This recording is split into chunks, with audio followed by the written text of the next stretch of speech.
Hello students, welcome to our channel SKI। तो इस series के अंदर हम NCERT 6 कक्षा जो है उसके चैप्टर नंबर 3 पृथ्वी की गतियों के बारे में समझने वाले हैं। आई होप आप लोगों ने पहले के 2 लेक्चर देखे होंगे। अगर आप इस वीडियो के अंदर नए हैं तो आप पुराने 2 लेक्चर जो हैं इसी प्लेलिस्ट के अंदर आपको मिल जाएंगे, वो भी देख सकते हैं। ठीक है, तो आज हम शुरू करते हैं। हमारा 6th की NCERT के 2 चैप्टर हम कर चुके हैं। अब तीसरे नंबर का जो चैप्टर है दैट इज़ पृथ्वी की गतियाँ। ठीक है, तो शुरू करते हैं हमारा चैप्टर बिना देरी करते हुए। और ये सारी इन्फॉर्मेशन जो है आपके UPSC और स्टेट PCS एग्ज़ाम के लिए बहुत ज़्यादा रेलिवेंट है और बहुत ज़्यादा आपके काम आएगी। जैसा कि आप समझ पा रहे हैं, UPSC प्रीलिम्स भी आने वाला है और बाकी सारे स्टेट जो PCS हैं उसके अंदर भी prelims as well as mains के अंदर NCERT का रोल मुझे बताने की ज़रूरत नहीं है। NCERT बहुत इंपॉर्टेंट हो जाती है आपके इन एग्ज़ाम की पॉइंट ऑफ व्यू से। तो आपको NCERT के अंदर जो इन्फॉर्मेशन, जो डेटा, जो फैक्चुअल नॉलेज दे रखी है उनको तो बिल्कुल भी स्किप नहीं करना है। ठीक है, तो ये हम शुरू करते हैं आपकी पृथ्वी की गतियां। देखिए, इसमें 2 तरीके की पृथ्वी की गतियां बताई हुई है। सबसे पहली जो पृथ्वी की गति है दैट इज घूर्णन। ठीक है, सेकेंड नंबर की जो पृथ्वी की गति है दैट इज परिक्रमण। परिक्रमा लगाना मतलब क्या? किसी चीज के चारों तरफ घूमना, चारों तरफ घूमना। तो जब सूर्य के चारों तरफ पृथ्वी घूमती है इस गति को हम कहते हैं परिक्रमण। और जब पृथ्वी अपने अक्ष पर ही घूमती है, हम पहले समझ चुके हैं पृथ्वी का एक अक्ष होता है। पृथ्वी जो है अपने अक्ष पे थोड़ी सी झुकी हुई है, ये 23.5 डिग्री झुकी हुई है अपने अक्ष के ऊपर। इसी अक्ष के ऊपर ये क्या करती है, अपने खुद के मतलब अक्ष के ऊपर ही घूमती रहती है। इसी गति को हम कहते हैं इसकी घूर्णन गति। और ये पृथ्वी की जो है वो दैनिक गति होती है, जिसकी वजह से दिन और रात जो होते हैं वो आपको दिन और रात का फॉर्मूला जो है या फिर जो फिनोमिना है वो आपको दिखाई देता है। ठीक है, समझेंगे कैसे दिन और रात का जो फिनोमिना है वो काम करता है। सबसे पहले मैं बोल रही हूँ पृथ्वी का अपने अक्ष पर घूमना। ठीक है, पृथ्वी का ये अक्ष है और ये जो अक्ष है काल्पनिक रेखा है, हम पढ़कर आ गए। पृथ्वी का अक्ष एक काल्पनिक रेखा है। इस काल्पनिक रेखा से अगर मैं यहाँ एक लंब बनाऊं और यहाँ पे देखूं कि कितना डिग्री का कोण है, तो ये कोण आता है 66 और हाफ डिग्री का। ठीक है, 66 हाफ डिग्री का ये कोण आता है। इसी को हम कहते हैं पृथ्वी का कक्षीय समतल। किसको कहा हमने पृथ्वी का कक्षीय समतल? इस चीज को मैं बोल रही हूँ पृथ्वी का कक्षीय समतल है। यहाँ से अगर एक लंब बना दे तो ये लाइन हमने जो बनाई है ये लंब बनाई है। यहाँ से इसका कितना है ये कोण? 66.5 डिग्री जो है वो है। ठीक है, और हाफ डिग्री और है। तो अगर पृथ्वी अपने अक्ष पे घूमती है, जो कि घूमती है, ये गति इसकी कौन सी गति है? घूर्णन गति। और एक चक्कर ये कितने टाइम पीरियड में पूरा कर देती है? आपका 24 घंटे के अंदर। एक चक्कर लगाने के लिए पृथ्वी को कितना समय लगता है? 24 घंटे लगते हैं। 24 घंटे में पृथ्वी जो है अपने अक्ष के ऊपर ही, अपने अक्ष के ऊपर घूमना मतलब क्या है? रिवॉल्व करना। मतलब फॉर एग्जाम्पल ये अक्ष है मेरा और इसी पे मैं अपने आप के इस तरीके से क्या करते जा रही हूँ? घूमे जा रही हूँ। ठीक है, परिक्रमण की बात नहीं करी मैं, पहले घूर्णन की ही बात कर रही हूँ। अपने अक्ष के ऊपर ही क्या कर रही है? ये घूमते जा रही है। और एक चक्कर पूरा करने के अंदर इसको कितना टाइम पीरियड लगा है? इसको लगा है आपके 24 घंटे। इसी को हम पृथ्वी की दैनिक गति बोलते हैं। और इसी गति के कारण पृथ्वी पर दिन और रात की जो घटना होती है वो घटित होती है, कि कहीं पे दिन हो रहा है, कहीं पे रात हो रहा है। ये सारी चीजें हैं। ईस्ट में दिन निकल रहा है तो वेस्ट में आपके रात हो रही है, पूर्व में दिन है तो पश्चिम में रात है। ये सारी चीजें क्यों होती हैं? पृथ्वी की घूर्णन गति के कारण होती है। पृथ्वी की घूर्णन गति, अपने अक्ष पे घूमना, और एक चक्कर लगाने में कितना टाइम पीरियड लगता है उसको? 24 घंटे। ठीक है, और ये पृथ्वी की कौन सी गति है? ये पृथ्वी की दैनिक गति के अंदर मानी जाती है। इसके बाद में हम देखते हैं एक टर्मिनोलॉजी आपके NCERT ने दे रखी है दैट इज प्रदीप्ति वृत्त। देखो क्या होता है प्रदीप्ति वृत्त। अगर मैं बात करूं, ये सूर्य है, ये सन है, सूर्य है आपका, और ये आपकी पृथ्वी है। ठीक है, अभी मैं इसकी घूर्णन गति की बात कर रही हूँ। ये सूर्य के चारों तरफ घूमती है, वो दूसरी गति है इसकी। अभी हम कौन सी गति की बात कर रहे हैं? इसकी घूर्णन। ये अपने ही अक्ष पे घूमे जा रही है, घूमे जा रही है। अपने अक्ष पे घूमने के कारण देखो ये वाला हिस्सा जो सूर्य की तरफ आता है इधर तो दिन रहता है, और ये वाला हिस्सा जो सूर्य से दूसरी परली साइड हो जाता है इसको हम कहते हैं रात। इधर रात हो रही है। अक्ष तो इसका ये है, काल्पनिक रेखा अक्ष जो हमने बनाया था वो पृथ्वी का ये है अक्ष, लेकिन ये एक लाइन डीमार्केटेड आपको दिख रही है क्लियर कट। इस लाइन की वजह से इधर वाला जो हिस्सा है वो आपके सूरज के सामने आने के कारण इधर दिन हो रहा है और इधर रात हो रही है। अब आप सोचो ये पृथ्वी ऐसे घूमे जा रही है तो ये वाला जो हिस्सा है, अब की बार वो हिस्सा जो है वो सूर्य की तरफ आ गया तो उधर दिन हो गया, और ये पीछे की तरफ चला गया तो ये रात हो गई। ठीक है, तो आपका प्रदीप्ति वृत्त क्या होता है? ग्लोब पर वो वृत्त जो कि दिन और रात को विभाजित करता है। अगर आप इस वृत्त को देखो, ये प्रदीप्ति वृत्त है जो कि आपके ग्लोब के ऊपर इस दिन और रात को क्या कर रहा है? विभाजित कर रहा है। ऐसे कोई लाइन तो बनी हुई होगी नहीं, ये भी एक काल्पनिक रेखा है कि भाई इधर दिन है इधर रात है, ये वाला जो आपके लाइन है ये प्रदीप्ति वृत्त है। ग्लोब पर वह वृत्त जो कि दिन और रात को विभाजित करता है, और डायग्राम में देखेंगे हम तो ये आपका प्रदीप्ति वृत्त हो गया। ठीक है, इधर दिन होता है इधर रात हो रही है, और ये किसके कारण होता है दिन और रात? ये आपके पृथ्वी की घूर्णन गति के कारण, ये अपने अक्ष के ऊपर घूमे जा रही है। अभी ये वाला हिस्सा सूर्य के सामने है, इधर दिन है इधर रात है, अब अपने अक्ष पे घूमे जा रही है। सोचो ये हिस्सा इधर आ गया तो इधर दिन है इधर रात हो गई, तो अपने अक्ष पे घूमने के कारण इसके अंदर दिन और रात होते हैं। इसके बाद एक क्वेश्चन आपके एनसीईआरटी ने पूछ रखा है, पृथ्वी पर अगर घूर्णन ना हो, पृथ्वी का घूर्णन ना हो तो क्या होगा? सोचो अगर ये चीज जो है ये अपने अक्ष पे घूम रही है, अब घूमना बंद कर दे, घूमना बंद कर देगी तो इसका मतलब इधर जहां दिन है वहां दिन ही रहेगा, और इधर जहां रात है वहां रात ही रहेगी। रात होना इसका मतलब सनलाइट, सूर्य की लाइट नहीं मिलना, सूर्य की किरणें नहीं मिली तो क्या प्रकाश संश्लेषण हो पाएगा? क्या पौधों का जन्म हो पाएगा? पौधे नहीं हुए तो क्या जानवर बन पाएंगे? यहाँ पे लाइफ जो है वो पॉसिबल नहीं हो पाएगी। रात वाला जो एरिया रहेगा वहां पे नए जीवों की उत्पत्ति जो है उतना आसानी से नहीं हो पाएगी, जबकि यहाँ पे आपको जैव विविधता अच्छी खासी दिखेगी, पेड़ पौधे जानवर जितने भी हैं वो सब अच्छे से ग्रो करते हुए दिखेंगे। ठीक है, तो ये होता है प्रदीप्ति वृत्त जो दिन और रात को अलग करता है, और दिन और रात कौन सी गति के कारण होते हैं? पृथ्वी की घूर्णन गति के कारण होते हैं। इसके बाद हम देखते हैं पृथ्वी की दूसरी गति, दैट इज परिक्रमण गति।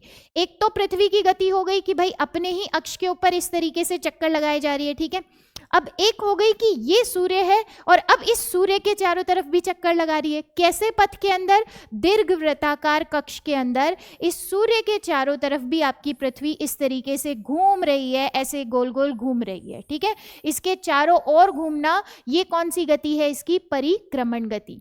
पृथ्वी जो सूर्य के चारों ओर कक्ष में चक्कर लगाती है इसी को बोलते हैं इसकी परिक्रमण गति, और एक चक्कर पूरा करने में इसको कितना टाइम लगता है? 365 दिन और 1/4 दिन, और मतलब 1/4 मतलब एक दिन अगर 24 घंटे का होता है तो 1/4 दिन क्या हो गया? 6 घंटे। कितना हो गया? 6 घंटे। तो इतना टाइम पीरियड इसको लगता है, इसीलिए आप समझ पा रहे हैं हम एक साल जो है वो कितने दिन का बनाते हैं? हम एक साल बनाते हैं 365 दिन का। क्यों बनाते हैं 365 दिन का? क्योंकि पृथ्वी को सूर्य के चारों तरफ चक्कर लगाने के अंदर एक चक्कर पूरा करने में कितना टाइम लगता है? 365 दिन और 1/4 दिन और, ठीक है, 6 घंटे और। तो 6 घंटे अगर मैं लेती तो कंफ्यूजिंग होता, तो वो 6 घंटे मैंने छोड़ दिए। वो 6 घंटे जब 24 घंटे बन जाएंगे 4 साल के अंदर जाते जाते, तो उसको मैं एक दिन बना दूंगी, एक दिन एक्स्ट्रा ऐड कर दूंगी। फरवरी के अंदर 29 फरवरी हम ऐड कर देंगे। ठीक है, ये आपके चक्कर लगाए जा रही है, एक चक्कर पूरा करने के अंदर इतना टाइम लग रहा है, इसलिए हम एक साल जो है वो बनाते हैं 365 दिन का। और हर 4 साल के अंदर ये जो 6 घंटा एक्स्ट्रा हो रहा है, 1 साल 2 साल 3 साल 4 साल, अब इस 4 साल के अंदर ये कितने घंटे हो गए? 24 घंटे, मतलब एक दिन। तो हर 4 साल में, हर चौथे साल में एक दिन हम जोड़ देंगे, जो कि फरवरी में हम जोड़ देते हैं, फिर उस साल हमारे क्या होता है? 29 फरवरी बनता है। ठीक है, इसके बाद में 20 फरवरी के अंदर हम जो है एक जो दिन है एक्स्ट्रा जोड़ देते हैं। ठीक है, उसके बाद में इसी दिन को हम, इसी साल को हम क्या कहते हैं? लीप वर्ष कहते हैं। जब हम फरवरी के अंदर एक जो दिन है वो नया ऐड करेंगे उसी को हम क्या बोलते हैं? लीप ईयर या लीप वर्ष का है कहते हैं। ये हो गई हमारी पृथ्वी की परिक्रमण गति। अब जरा इसी परिक्रमण गति को हम समझेंगे। ठीक है, इसी परिक्रमण गति के कारण ऋतुओं में परिवर्तन होता है। जो ऋतु होती है, कहीं पे सर्दी होना, कहीं पे गर्मी होना, कहीं पे शरद ऋतु, कहीं पे वसंत ऋतु। इसका कारण जो है यही गति है। देखो पृथ्वी अपने अक्ष पे घूमती है, उसके कारण तो दिन और रात होते हैं, ठीक है। अपने अक्ष पे घूम रही है तो दिन होगा, रात होगा, इधर दिन इधर रात। और पृथ्वी सूर्य के चारों तरफ घूम रही है, इसकी वजह से आपके कहीं गर्मी होगी, कहीं सर्दी होगी, मतलब जो ऋतुओं का परिवर्तन है वो होगा। इसको समझते हैं हम इस डायग्राम से, कैसे ऋतु का परिवर्तन होगा। मैंने आपको बोला ये पृथ्वी है, ये आप पृथ्वी का अक्ष समझ ही रहे हो, काल्पनिक रेखा है, उत्तर ध्रुव, दक्षिणी ध्रुव, उत्तरी ध्रुव, दक्षिणी ध्रुव, इस तरीके से ये पृथ्वी जो है चक्कर लगाए जा रही है, ठीक है, ऐसे चक्कर लगाए जा रही है। सबसे पहले अगर मैं 21 जून का दिन देखूं तो इसको हम बोलते हैं उत्तरी अयनांत, उत्तरी अयनांत, क्योंकि उत्तरी ध्रुव जो है वो सूरज की तरफ झुका हुआ है। यहाँ पे उत्तरी ध्रुव सूर्य की तरफ झुका है, इसलिए उत्तरी गोलार्ध के अंदर आपके गर्मी पड़ेगी। उत्तरी गोलार्ध में क्या होगी? गर्मी, क्योंकि सूर्य की रोशनी आ रही है। यहाँ पे कर्क रेखा के ऊपर आपके ये सीधी सूर्य की किरणें आ रही हैं, जिसकी वजह से ऊपर की तरफ या उत्तरी गोलार्ध के अंदर गर्मी पड़ेगी। और दक्षिणी गोलार्ध जो कि सूर्य की इस गर्मी से बचा हुआ है, पीछे की साइड है, तो यहाँ पे क्या हो जाएगी? यहाँ पे सर्दी पड़ेगी। तो अगर मैं उत्तरी गोलार्ध की बात करूं, गर्मी पड़ेगी, तो दिन जो है बहुत लंबे होंगे। और ये 21 जून का जो दिन है ये सबसे लंबा दिन होता है उत्तरी गोलार्ध में, और सबसे लंबा दिन यानी कि ऑटोमेटिकली सबसे छोटी रात हो गई, ठीक है। क्योंकि उत्तरी ध्रुव जो है वो इसकी तरफ झुका हुआ है, तो इधर गर्मी पड़ने वाली है, और पीछे की तरफ दक्षिणी ध्रुव के अंदर क्या होगा? सर्दी पड़ेगी, ठीक है। यहाँ गर्मी है तो यहाँ पे दिन लंबे होंगे, गर्मियों में दिन लंबे होते हैं और रात क्या होती है? छोटी होती है, ठीक है। इसके बाद में हम और सबसे छोटी रात होगी, ये कौन से दिन होगी? 21 जून में। और कब, कहाँ पे? उत्तरी गोलार्ध के अंदर। अब आ जाओ 22 दिसंबर। 22 दिसंबर को अगर मैं पृथ्वी की स्थिति देखूं तो अब कौन सा ध्रुव आपके सूर्य की तरफ झुका हुआ है? दक्षिणी ध्रुव, ठीक है।